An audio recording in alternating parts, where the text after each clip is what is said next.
जय हिंद दोस्तों। क्या करता हूँ दोस्तों, आप सब बहुत बढ़िया होंगे दोस्तों। चलिए दोस्तों, आज हम देखने वाले हैं आरआरबी एनटीपीसी के लिए दोस्तों हम मोस्ट वीवीआई प्रश्न देखेंगे। ठीक है, किसके लिए देखेंगे दोस्तों? आरआरबी एनटीपीसी के लिए देखने के दे। ठीक है, क्योंकि दोस्तों इसका एग्ज़ाम डेट आ चुका है दोस्तों। इसका एग्ज़ाम डेट है हमारा 4 जुलाई से दोस्तों 25 जुलाई तक है। ठीक है, इसका दोस्तों 2 लेवल का एग्ज़ाम है, ग्रेजुएट लेवल का, एक इन ग्रेजुएट लेवल का। ठीक है, तो दोस्तों इसमें देखिए ग्रेजुएट लेवल का 4 जुलाई से 25 जुलाई तक एग्ज़ाम डेट आ चुका है। ठीक है, तो चलिए दोस्तों अब हम पहला नंबर क्वेश्चन देखेंगे रीजनिंग का। ठीक है, यहाँ पर दोस्तों हम रीजनिंग के 20 प्रश्न देखेंगे, जो कि दोस्तों सभी के सभी प्रश्न बहुत ही महत्वपूर्ण होंगे। ठीक है, और इसी में दोस्तों हम साइंस के भी प्रश्न देखने वाले हैं, जो कि दोस्तों हमारा 20 प्रश्न होने वाला है, और सभी के सभी दोस्तों आज का हमारा 40 प्रश्न बहुत ही महत्वपूर्ण होने वाला है। ठीक है, तो चलिए दोस्तों, उम्मीद करता हूँ अभी तक आप चैनल को सब्सक्राइब कर लिए होंगे, नहीं किए हैं तो प्लीज़ सब्सक्राइब कर लीजिए दोस्तों।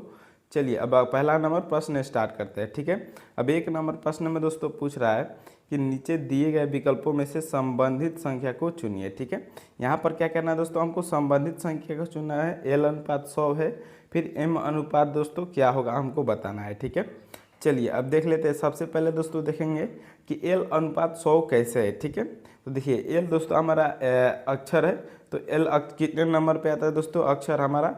तो एल देखिए दोस्तों, एल हमारा क्या 11 नंबर पे, एल 12 नंबर पे आता है। ठीक है, अब देखिए 12 है दोस्तों, 12 को हमको 100 कैसे करेंगे? चलिए सबसे पहले दोस्तों 12 का वर्ग करेंगे तो 144 हो जाएगा। ठीक है, तो 144 हमको नहीं लाना है, केवल 100 लाना है। ठीक है, तो इसमें से हम क्या करेंगे दोस्तों, 2 माइनस कर देंगे, तो अब ये कितना हो जाएगा दोस्तों? तो 10 हो जाएगा। ठीक है, हम जानते हैं दोस्तों 10 का वर्ग कितना होता है, तो 10 का वर्ग हमारा 100 होता है। ठीक है, तो अब देखिए दोस्तों यहाँ पर एल का मान यहाँ इस तरह से 100 आ गया। ठीक है, इसी तरह से दोस्तों हम क्या करेंगे कि एम का मान भी निकाल लेते हैं। ठीक है, तो एम दोस्तों हमारा कितना नंबर पे आता है? तो एम हमारा 13 नंबर पे आता है। ठीक है, एम हमारा 13 नंबर पे आता है। अब हम क्या करेंगे दोस्तों, 13 में से भी -2 करेंगे, क्योंकि हमने पहले वाले में -2 किया था, तो इसमें भी -2 कर लेंगे। ठीक है, अब कितना हो गया दोस्तों? तो ये 11 हो गया। ठीक है, अब 11 का दोस्तों हम क्या करेंगे, तो वर्ग कर देंगे। 11 का वर्ग दोस्तों कितना होता है? तो 11 का वर्ग हमारा 121 हो जाता है। ठीक है, तो देखिए दोस्तों प्रश्नवाचक चिन्ह के स्थान पर क्या आ जाएगा? तो 121 आ जाएगा दोस्तों। देखिए किस ऑप्शन में 121 दिया है? तो देखिए ऑप्शन नंबर ए में ही 121 दिया है, तो यही क्या हो जाएगा दोस्तों? हमारा बिल्कुल सही जवाब हो जाएगा। ठीक है, उम्मीद करता हूं दोस्तों ये प्रश्न आपको बिल्कुल अच्छे तरह से समझ में आ गया होगा दोस्तों। तो चलिए दोस्तों अब अगला नंबर प्रश्न देख लेते हैं। ठीक है, अब दोस्तों 2 नंबर प्रश्न में हमारा क्या पूछ रहा है, चलिए इस प्रश्न को भी समझ लेते हैं। ठीक है, दूसरे नंबर प्रश्न में दोस्तों पूछ रहा है कि नीचे दी गई श्रृंखला श्रेणी में प्रश्नवाचक चिन्ह के स्थान पर कौन सी संख्या आएगी? ठीक है, देखिए दोस्तों एक हमको श्रृंखला श्रेणी दिया है। ठीक है, 213 है, 213 है, 216 है, 221 है, 228 है, 237 है, फिर प्रश्नवाचक चिन्ह है, फिर 261 है, फिर से प्रश्नवाचक चिन्ह है। ठीक है, यानी कि दोस्तों यहाँ पर 2 प्रश्नवाचक चिन्ह है, हमारा श्रृंखला श्रेणी का गायब है संख्या। ठीक है, इसको हमको पता करना है। तो सबसे पहले देखिए दोस्तों संख्या क्या हो रही है, धीरे धीरे बढ़ रही है। ठीक है, तो हम क्या करेंगे दोस्तों, 2 अंकों के बीच का अंतर देखेंगे। ठीक है, तो चलिए सबसे पहले 213 और 216 के बीच का अंतर कितना हो रहा है दोस्तों? यहाँ पर +3 हो रहा है। ठीक है, कितना हो रहा है? तो +3 हो रहा है। फिर चलिए आगे बढ़ेंगे, 216 और 221 के बीच का कितना अंतर हो जाएगा दोस्तों? तो यहाँ पर भी पहले 3 है, फिर कितना का अंतर है दोस्तों? तो यहाँ पर 5 का अंतर है। ठीक है, देखिए 5 का अंतर हो गया है। फिर आगे बढ़िए 221 और 228 के बीच। ठीक है, तो यहाँ पर कितना अंतर हो रहा है दोस्तों? तो यहाँ पर 7 का अंतर हो रहा है, प्लस में 7 हो रहा है, इधर प्लस में 5 हुआ है। ठीक है, फिर चलिए इससे आगे बढ़ते हैं, तो 228 और 237 के बीच का कितना अंतर होगा दोस्तों? तो यहाँ पर +9 का अंतर है। ठीक है, +9 का अंतर हो गया है। अब चलिए अब आगे बढ़ेंगे दोस्तों, तो आगे हमारा प्रश्नवाचक चिन्ह है। ठीक है, तो देखिए इसमें लॉजिक कौन सा लगा है दोस्तों? पहले 3 है, फिर 5 है, फिर 7 है, फिर 9 है। ठीक है, तो देखिए दोस्तों यहाँ पर क्या किया है कि 2 जोड़ेंगे, तो अगर दोस्तों देखिए 3 में 2 जोड़ा है, ठीक है, तो 5 हुआ है, फिर 5 में 2 जोड़ा है तो 7 हुआ है, फिर 7 में 2 जोड़ा है तो दोस्तों 9 हुआ है। ठीक है, तो अब हम क्या करेंगे दोस्तों, 9 में 2 जोड़ेंगे। ठीक है, 9 में 2 जोड़ेंगे तो दोस्तों क्या हो जाएगा? यहाँ पर 11 हो जाएगा। ठीक है, अब 11 और 237 को जोड़ देंगे दोस्तों। ठीक है, तो 11 और 237 को जोड़ेंगे तो दोस्तों ये कितना हो जाएगा? तो ये हमारा हो जाएगा दोस्तों 300 248 हो जाएगा। ठीक है, कितना हो जाएगा दोस्तों? तो 248 हो जाएगा। ठीक है, तो देखिए दोस्तों 248 किसी ऑप्शन में दिया है, तो हाँ दोस्तों दिया है सी वाला में। ठीक है, चलिए अब अगला नंबर चेक कर लेते हैं। ठीक है, मान लीजिए यहाँ पर 11 का अंतर हो गया और 248 हमारा प्रश्नवाचक चिन्ह के स्थान पर आ गया। ठीक है, तो अब हम क्या करेंगे दोस्तों? 248 और 261 के बीच का अंतर देखेंगे। ठीक है, तो इसके बीच का अंतर कितना होना चाहिए? हमको 13 होना चाहिए। ठीक है, क्योंकि दो दो प्लस हो रहा है, तो 11 के बाद दोस्तों इसके बीच का अंतर क्या? 13 हो रहा है। चलिए देख लीजिए। ठीक है, 248 के बाद दोस्तों क्या करेंगे? देखिए हाँ, तो 13 इसके बीच का अंतर हो रहा है। ठीक है, 248 और 261 के बीच 13 का अंतर हो रहा है दोस्तों। ठीक है, तो अब आगे वाला प्रश्नवाचक चिन्ह निकालेंगे दोस्तों। तो यहाँ पर हम क्या करेंगे? फिर 13 में क्या करेंगे दोस्तों? तो +2 करके कितना कर लेंगे? तो 15 कर लेंगे। ठीक है, अब देखिए दोस्तों 13 और 261 में क्या करेंगे? तो 15 को हम जोड़ लेंगे। ठीक है, तो 261 में 15 जोड़ेंगे तो दोस्तों ये कितना हो जाएगा हमारा? देखिए 5 1 6 हो जाएगा। ठीक है, 6 हो जाएगा, फिर 6 1 7 हो जाएगा। ठीक है, 7 हो गया, फिर 2 हो गया। ठीक है, 276 आ रहा है। ठीक है, यानी कि दोस्तों हमारा दो संख्याएं नया नया कौन सा आ रहा है? तो 248 और 276। देखिए 248 सी में दिया है। ठीक है, और 276 भी दिया है, तो यही क्या हो जाएगा दोस्तों? हमारा बिल्कुल सही जवाब हो जाएगा। ठीक है, उम्मीद करता हूं दोस्तों ये प्रश्न आपको बिल्कुल अच्छे तरह से समझ में आ गया होगा। तो चलिए दोस्तों अब अगला नंबर प्रश्न देख लेते हैं। ठीक है, अब दोस्तों तीसरे नंबर प्रश्न में पूछ रहा है, चलिए इस प्रश्न को भी ध्यान से देख लेते हैं। ठीक है, प्रश्न में पूछ रहा है दोस्तों, एक लड़का अपनी कक्षा में नीचे से 90वें नंबर पर ऊपर से 19वें स्थान पर है। ठीक है, तो उसकी कक्षा में कितने विद्यार्थी है? ठीक है, मान लीजिए दोस्तों एक कक्षा में कुछ विद्यार्थियों की संख्या उसमें दे रहा है दोस्तों कि अपनी कक्षा में नीचे से जो है दोस्तों, मान लीजिए ये नीचे हो गया। ठीक है, तो नीचे से 90 नंबर पे है। ठीक है, और ऊपर से कितना नंबर पे है दोस्तों? तो 19 नंबर पे है। ठीक है, तो उसमें उसकी कक्षा में विद्यार्थियों की संख्या कितनी होगी हमको बताना है। ठीक है, तो 90 प्लस क्या करेंगे दोस्तों? 19 कर देंगे। ठीक है, 90 प्लस 19 कर देंगे तो दोस्तों ये कितना हो जाएगा हमारा?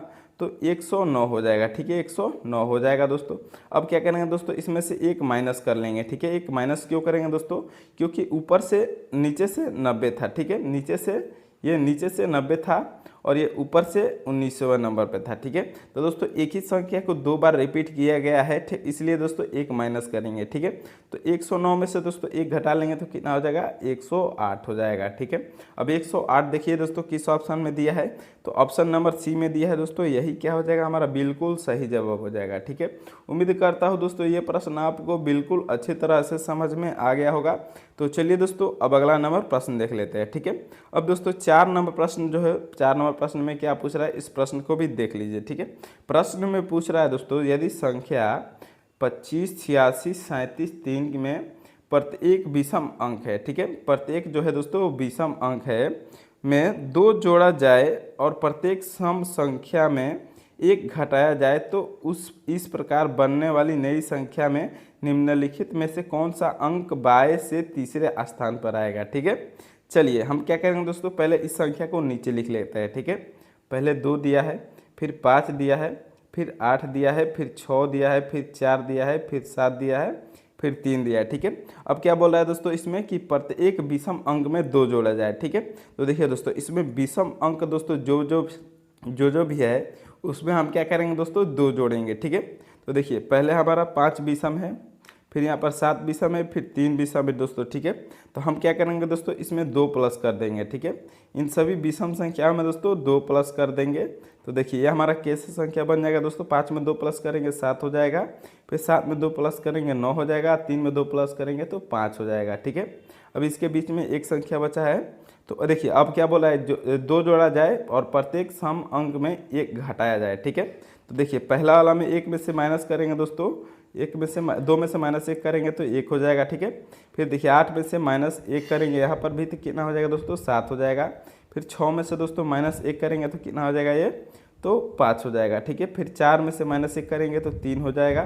फिर इधर बचा 7 में से -1 करेंगे तो दोस्तों ये कितना हो जाएगा? तो 6 हो जाएगा। ठीक है, अब क्या बोल रहा है दोस्तों कि बाएं से तीसरा स्थान पर कौन सा संख्या होगा। ठीक है, तो देखिए बाएं से ये हमारा दोस्तों क्या है? ये हमारा बाएं है। ठीक है, और ये दाएं हैं, ठीक है। तो बाएं से तीसरे स्थान पर, पहले स्थान पर 1, दूसरे स्थान पर 7, तीसरे स्थान पर भी क्या है तो 7 है, ठीक है। तो 7 देखिए दोस्तों किस ऑप्शन में दिया है, ऑप्शन नंबर डी में दे रहा है दोस्तों, ठीक है। ऑप्शन नंबर डी में दे रहा है दोस्तों, तो यही क्या हो जाएगा हमारा बिल्कुल सही जवाब हो जाएगा, ठीक है। क्वेश्चन दोस्तों ध्यान से पढ़िएगा तो क्वेश्चन बहुत ही ईजी लगेगा आपको सॉल्व करने में, ठीक है। चलिए उम्मीद करता हूँ दोस्तों ये प्रश्न भी आपको बिल्कुल अच्छे तरह से समझ में आ गया होगा। तो चलिए दोस्तों अब अगला नंबर प्रश्न देख लेते हैं, ठीक है। अब दोस्तों 5 नंबर प्रश्न में क्या पूछ रहा है दोस्तों, इस प्रश्न को भी देख लेते हैं, ठीक है। इस प्रश्न में पूछ रहा है दोस्तों, नीचे दिए गए प्रश्न आकृति में लुप्त संख्या ज्ञात कीजिए, ठीक है। देखिए दोस्तों यहाँ पर हमको 3 आकृति दिया गया है, पहला, ये दूसरा है और ये तीसरा है, ठीक है। तीसरे आकृति में दोस्तों क्या है, एक हमको प्रश्नवाचक चिन्ह दिया है। तो वहीं पर देखेंगे दोस्तों पहले और दूसरे आकृति में उसी स्थान पर संख्या कैसे आई है, ठीक है। अगर मान लीजिए दोस्तों 7 और 6 को दोस्तों क्या क्या करेंगे कि ये 21 आ जाएगा, ठीक है। तो अगर दोस्तों हम मान लीजिए, तो चलिए सबसे पहला वाला हम देखेंगे दोस्तों आकृति में कि कैसे 21 आ गया है, 7 और 6 को क्या किया है कि, ठीक है। अगर मान लीजिए दोस्तों इसको हम जोड़ेंगे तो 7 6 कितना हो जाएगा दोस्तों, ये 13 हो जाएगा, ठीक है। कम हो जाएगा, हमको 21 लाना है दोस्तों। तो हम क्या करेंगे दोस्तों, इसको गुणा कर देंगे, ठीक है। इसको आपस में गुणा करेंगे तो दोस्तों कितना हो जाएगा, 7 6 42 हो जाएगा, ठीक है। हमको दोस्तों 21 लाना है तो इसमें हम क्या करेंगे, 2 से भाग कर देंगे, तब ये 21 आ जाएगा इस प्रकार से, ठीक है। जो कि 21 यहाँ पर दिया है दोस्तों, ठीक है। अब इसी तरह दूसरे वाले आकृति में देख लेते हैं दोस्तों, 8 और 3 का गुणा करेंगे तो 8 तरीके कितना हो जाएगा दोस्तों, 24 हो जाएगा, ठीक है। अब 24 में हम क्या करेंगे दोस्तों, 2 से भाग कर देंगे तो ये कितना हो जाएगा दोस्तों, ये 12 हो जाएगा, ठीक है। तो इसी प्रकार दोस्तों क्या करेंगे, जो हमारा प्रश्नवाचक चिन्ह वाला तीसरा आकृति है इसको हम पता कर लेंगे, ठीक है। 7 और 2 को गुणा करेंगे तो दोस्तों कितना हो जाएगा, तो ये 14 हो जाएगा, ठीक है। अब 14 में क्या करेंगे दोस्तों, 2 से भाग कर देंगे, तो 2 से भाग करेंगे दोस्तों तो ये क्या हो जाएगा, 7 हो जाएगा, ठीक है। अब 7 देखिए दोस्तों किस ऑप्शन में दिया है, तो ऑप्शन नंबर बी में दे रहा है, ठीक है। तो यही क्या हो जाएगा दोस्तों, हमारा बिल्कुल सही जवाब हो जाएगा, ठीक है। उम्मीद करता हूं दोस्तों ये प्रश्न भी आपको बिल्कुल अच्छे तरह से समझ में आ गया होगा। तो चलिए दोस्तों अब अगला नंबर प्रश्न देख लेते हैं, ठीक है। अब दोस्तों 6 नंबर प्रश्न में जो है इसमें पूछ रहा है दोस्तों कि निम्नलिखित विकल्पों में से दी गई छवि की जल प्रतिबिंब की पहचान करें, ठीक है। इसमें क्या करना है दोस्तों, हमको जल प्रतिबिंब का यह स्केच दिया है, एक शब्द है, इसका जल प्रतिबिंब हमको बताना है, ठीक है। तो जल प्रतिबिंब कहाँ होता है दोस्तों, नीचे होता है, ठीक है। और जब भी दोस्तों जल में देखते हैं, आपका अगर ऊपर है पानी में देखते हैं तो आपका पैर सबसे पहले दिखता है, ठीक है। यानी कि ऊपर का आपका पैर सबसे मूड़ी होगा जो नीचे चला जाएगा, ठीक है। तो अब हम क्या करेंगे दोस्तों, इसमें चलिए इसको ऊपर से नीचे की तरफ कर लेते हैं, ठीक है। एस दोस्तों वैसे ही रहेगा, के भी दोस्तों वैसे ही रहेगा, ई भी दोस्तों वैसे ही रहेगा, फिर यहाँ पर टी जो है दोस्तों, टी उल्टा हो जाएगा, ठीक है। क्योंकि पानी में देखेंगे दोस्तों तो आपका मूड़ी जो है वो नीचे दिखेगा, पैर ऊपर दिख जाएगा, ठीक है। फिर सी है तो सी भी दोस्तों सेम रहेगा और एच भी सेम रहेगा, ठीक है। अब देखिए दोस्तों टी किस में उल्टा दिया है, तो एक दोस्तों पहला में नहीं दिया तो ये हट जाएगा, फिर दूसरा में भी नहीं दिया तो ये भी हट जाएगा, तीसरा में दिया है, ठीक है, और चौथा में भी दिया है, ठीक है। और क्या अंतर है दोस्तों, इसमें भी देख लीजिए, ठीक है। पहले वाला में क्या किया दोस्तों, सी वाला में कि एस को यहाँ पर उल्टा कर दिया है, ठीक है। तो एस दोस्तों क्या हो जाएगा हमारा, एस दोस्तों देखिए यहाँ पर जो एस है ना दोस्तों, ये भी उल्टा हो जाएगा, ठीक है। उल्टा कैसे हो जाएगा दोस्तों, चलिए इसको बता देते हैं दोस्तों, ये इधर से है, ठीक है। तो ये इधर से है दोस्तों, तो इधर से हमारा ये इस तरह से हो जाएगा जब ये पानी में देखेंगे तो, ठीक है। अब देखिए दोस्तों दूसरा में क्या दे रहा है कि टी इसमें भी उल्टा है, लेकिन यहाँ पर क्या किया है दोस्तों, सी को उल्टा कर दिया है, ठीक है। जबकि सी दोस्तों जो है वो इसमें इस तरह से है, तो यहाँ पर दोस्तों सीधा वाला हमें चाहिए, ठीक है। तो देखिए इसमें उल्टा कर दिया है तो ये भी हट जाएगा, बचा कौन, ऑप्शन नंबर सी। तो यही क्या हो जाएगा दोस्तों, हमारा बिल्कुल सही जवाब हो जाएगा, ठीक है। उम्मीद करता हूँ दोस्तों ये प्रश्न भी आपको बिल्कुल अच्छे तरह से समझ में आ गया होगा दोस्तों। तो चलिए अब अगला नंबर प्रश्न देख लेते हैं, ठीक है। अब दोस्तों हमारा 7 नंबर प्रश्न में क्या पूछ रहा है दोस्तों, इस प्रश्न को भी समझ लेते हैं, ठीक है। प्रश्न में पूछ रहा है दोस्तों, नीचे दिए गए विकल्पों में से संबंधित शब्द को चुनिए, ठीक है। जैसे कि दोस्तों बिस्तर का तकिया से संबंध है, उसी प्रकार दोस्तों सोफा का किससे संबंध होगा दोस्तों, हमको बताना है, ठीक है। तो देखिए कवर से तो नहीं होगा, क्योंकि बिस्तर पर तकिया बिछाया जाता तो सोफा पर क्या बिछाया जाता होगा, हमको ये बताना है, ठीक है। ए अपहोल्स्ट्री ये भी नहीं होगा, ठीक है। फिर डी चादर, ये भी नहीं होगा दोस्तों, सी चादर है। और डी में क्या दिया दोस्तों, गद्दी। ठीक है, तो सोफा पे क्या बिछाया जाता है दोस्तों, तो गद्दी बिछाया जाता है। ठीक है, तो इसलिए दोस्तों क्या हो जाएगा, हमारा ऑप्शन नंबर जो डी है यही हमारा बिल्कुल सही जवाब हो जाएगा। ठीक है, उम्मीद करता हूँ दोस्तों ये प्रश्न भी आपको बिल्कुल अच्छे तरह से समझ में आ गया होगा दोस्तों। तो चलिए अब अगला नंबर प्रश्न देख लेते हैं। ठीक है, अब दोस्तों 8 नंबर प्रश्न में क्या पूछ रहा है दोस्तों, ये पासे का प्रश्न है दोस्तों, बहुत ही महत्वपूर्ण प्रश्न है। ठीक है, प्रश्न में पूछ रहा है दोस्तों, एक ही पासे की 3 स्थितियाँ, 3 अलग अलग स्थितियाँ आकृति 1 2 3 दर्शाई गई है। ठीक है, देखिए 3 आकृति दर्शाई गई है। अब इसमें आगे क्या पूछ रहा है दोस्तों, आगे देख लीजिए। ठीक है, दर्शाई गई है, अंक 5 के विपरीत फलक पर कौन सा अंक होगा हमको बताना है। ठीक है, तो देखिए दोस्तों सबसे पहले हम दो ऐसे कॉमन देखना है जो दोस्तों क्या है कि एक एक कॉमन हो दोनों में। ठीक है, तो पहला और दूसरा में पहले चेक कर लेते हैं। ठीक है, इसमें कॉमन क्या दिखाई दे रहा है दोस्तों, तो हमको 5 कॉमन दिखाई दे रहा है। ठीक है, और भी कुछ कॉमन दिखाई दे रहा है तो नहीं दिखाई दे रहा है। ठीक है, तो यही क्या करेंगे दोस्तों, दोनों हम ले लेंगे। ठीक है, तो चलिए पहला आकृति है और ये दूसरा आकृति है मान लीजिए। ठीक है, तो अब यहाँ पर क्या करना है दोस्तों, हमको कॉमन में क्लॉकवाइज दिशा में घूमना है। ठीक है, तो 5 के बाद पहला में क्या है दोस्तों, तो 5 के बाद 3 है, फिर क्या है दोस्तों, तो 2 दे दिया है। ठीक है, तो 5 2 हो गया। अब दूसरा में देखेंगे दोस्तों 5 के बाद क्या दिया है, तो पहले 1 दे रहा है। ठीक है, 5 के बाद क्या दे रहा है, तो 1 दे रहा है, फिर क्या दे रहा है, तो 6 दे रहा है। ठीक है, तो यहाँ पर क्या हो जाएगा दोस्तों कि 2 6 आपस में विपरीत होंगे, 3 1 आपस में विपरीत होंगे, और 5 दोस्तों ये क्या है, तो कॉमन है। ठीक है, तो अब दोस्तों 5 का हमको विपरीत बताना है, तो 5 का विपरीत क्या हो जाएगा दोस्तों, देखिए जो संख्या नहीं लिखा है दोस्तों वही क्या होगा, अब इसका बचा जो है वही विपरीत हो जाएगा। ठीक है, क्योंकि दोस्तों देखिए 3 का विपरीत 1 है, 1 का विपरीत 3 है यहाँ पर। ठीक है, तो फिर देखिए 2 का विपरीत 6 है, 6 का विपरीत 2 है, तो 5 का विपरीत कौन बचा है दोस्तों, तो यहाँ पर केवल 4 बचा है। ठीक है, तो 5 का विपरीत कौन हो जाएगा दोस्तों, 4 हो जाएगा, और 4 का विपरीत 5 हो जाएगा। ठीक है, तो देखिए दोस्तों 4 किस ऑप्शन में दिया है, तो ऑप्शन नंबर बी में दे रहा है, तो यही क्या हो जाएगा दोस्तों, हमारा बिल्कुल सही जवाब हो जाएगा। ठीक है, उम्मीद करता हूँ दोस्तों ये प्रश्न भी आपको बिल्कुल अच्छे तरह से समझ में आ गया होगा दोस्तों। तो चलिए अब अगला नंबर प्रश्न देख लेते हैं। ठीक है, अब दोस्तों 9 नंबर प्रश्न में क्या पूछ रहा है दोस्तों, ये वेन डायग्राम का प्रश्न है दोस्तों, बहुत ही महत्वपूर्ण प्रश्न है। ठीक है, अभी तक दोस्तों आप इस चैनल को सब्सक्राइब नहीं किए हैं तो प्लीज़ सब्सक्राइब कर लीजिए। ठीक है, तो चलिए इस प्रश्न को भी देख लेते हैं दोस्तों। उस वेन आरेख का चयन करें जो दिए गए वर्गों के बीच संबंध को सर्वोत्तम रूप से दर्शाता है। ठीक है, पहला शब्द है दोस्तों फल, दूसरा है प्रकाश, तीसरा है कमीज। ठीक है, इन तीनों में दोस्तों हमको आपस में संबंध बताना है, चलिए देख लेते हैं। ठीक है, सबसे पहले क्या है दोस्तों, फल है। ठीक है, तो मान लिया दोस्तों ये हमारा फल हो गया। ठीक है, ये हमारा क्या होगा दोस्तों, तो फल हो गया। ठीक है, अब चलिए दूसरा शब्द क्या दिया है, तो प्रकाश। प्रकाश का दोस्तों फल से क्या संबंध है, तो कुछ भी नहीं। ठीक है, तो यहाँ पर क्या हो जाएगा दोस्तों, हमारा प्रकाश भी क्या हो जाएगा, तो अलग हो जाएगा। चलिए दोस्तों ये हमारा प्रकाश हो गया। ठीक है, अब चलिए तीसरा शब्द देख लीजिए कमीज। ठीक है, तो कमीज का संबंध क्या प्रकाश से है, तो नहीं है। ठीक है, कमीज का संबंध फल से है, तो इससे भी नहीं है। ठीक है, तो कमीज को भी क्या करेंगे दोस्तों, हम अलग से बना लेंगे। ठीक है, तो अब देखिए दोस्तों इस प्रकार का हमारा फिगर किस ऑप्शन में दिया है दोस्तों, तो ऑप्शन नंबर ए में नहीं है, बी में भी नहीं है, सी में भी नहीं है, डी में दिया है। ठीक है, तो ऑप्शन नंबर डी क्या हो जाएगा दोस्तों, यहाँ पर हमारा बिल्कुल सही जवाब हो जाएगा। ठीक है, उम्मीद करता हूँ दोस्तों ये प्रश्न भी आपको बिल्कुल अच्छे तरह से समझ में आ गया होगा दोस्तों। तो चलिए अब अगला नंबर प्रश्न देख लेते हैं। ठीक है, अब दोस्तों हमारा 10 नंबर प्रश्न में क्या पूछ रहा है, चलिए इस प्रश्न को भी समझ लेते हैं दोस्तों।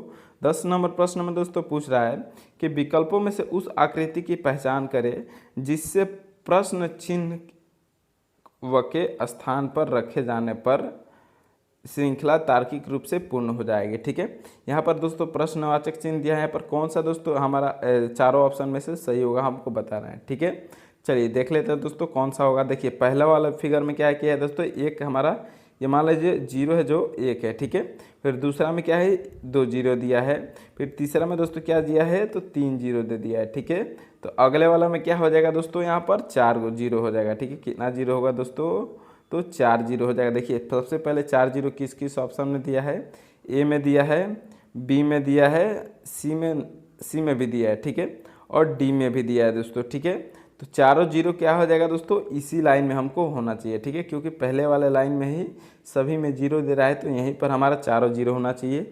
देखिए किस किस में दिया है दोस्तों, तो ए यहाँ पर हट जाएगा, फिर बी वाला अभी रहेगा, सी वाला नहीं रहेगा। ठीक है, क्योंकि यहाँ पर एक 0 इधर कर दिया। ठीक है, अब डी ठीक है। अब देखिए दोस्तों, अब आगे क्या दिया है दोस्तों, तीर दिया है, ठीक है। पहले वाला में एक तीर है, दूसरे वाले में दो तीर है, तीसरे वाले में तीन तीर है, ठीक है।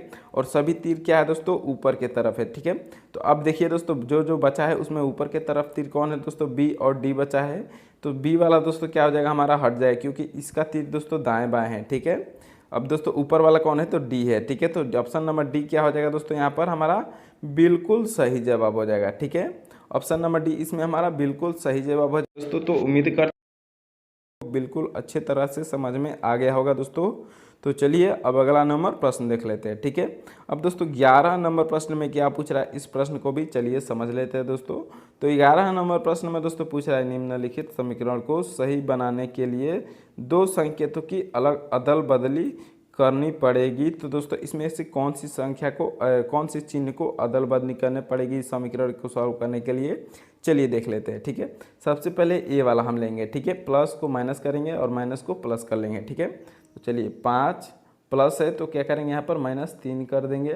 फिर गुणे 4 है तो माइनस के जगह पे क्या करेंगे दोस्तों, तो प्लस को कर देंगे। फिर 12, फिर क्या हो जाएगा दोस्तों, भागे 2 हो जाएगा, ठीक है। अब चलिए इस समीकरण को सॉल्व करके हमको -1 लाना है, क्या आ जाएगा दोस्तों, चलिए देख लेते हैं, ठीक है।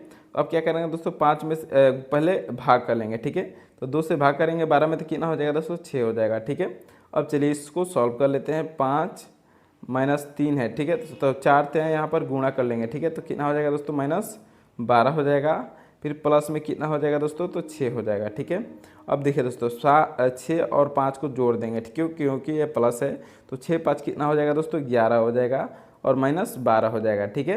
तो अब 12 में से दोस्तों 11 को घटा देंगे तो कितना हो जाएगा, ये 1 हो जाएगा। लेकिन चिन्ह दोस्तों कौन सा रहेगा, तो जो बड़ा संख्या रहेगा, ठीक है। तो 12 दोस्तों यहाँ पर बड़ा है तो 12 का चिन्ह क्या है, तो माइनस है, ठीक है। इसीलिए दोस्तों 1 का भी चिन्ह क्या हो जाएगा, तो माइनस हो जाएगा दोस्तों। तो देखिए -1 हमारा समीकरण संतुलित हो गया, यानी कि दोस्तों हमारा ऑप्शन नंबर यही क्या हो जाएगा दोस्तों, इसमें बिल्कुल सही जवाब हो जाएगा दोस्तों। प्लस को माइनस करने पर और माइनस को प्लस करने पर ये समीकरण सॉल्व हो जाएगा, ठीक है। तो उम्मीद करता हूं दोस्तों ये प्रश्न भी आपको बिल्कुल अच्छे तरह से समझ में आ गया होगा दोस्तों। तो चलिए अब अगला नंबर प्रश्न देख लेते हैं, ठीक है। अब दोस्तों 12 नंबर प्रश्न में क्या पूछ रहा है, इस प्रश्न को भी समझ लेते हैं, ठीक है। प्रश्न में पूछ रहा है दोस्तों, निम्न प्रदर्शित प्रश्न चित्र उत्तर आकृतियों में से किसी एक में सन्निहित से सही उत्तर आकृति चुने, ठीक है। इसमें दोस्तों एक आकृति दिया है, ठीक है। अब इसमें दोस्तों अब बताना है कि अगला आकृति दोस्तों कौन सा सही होगा, ठीक है।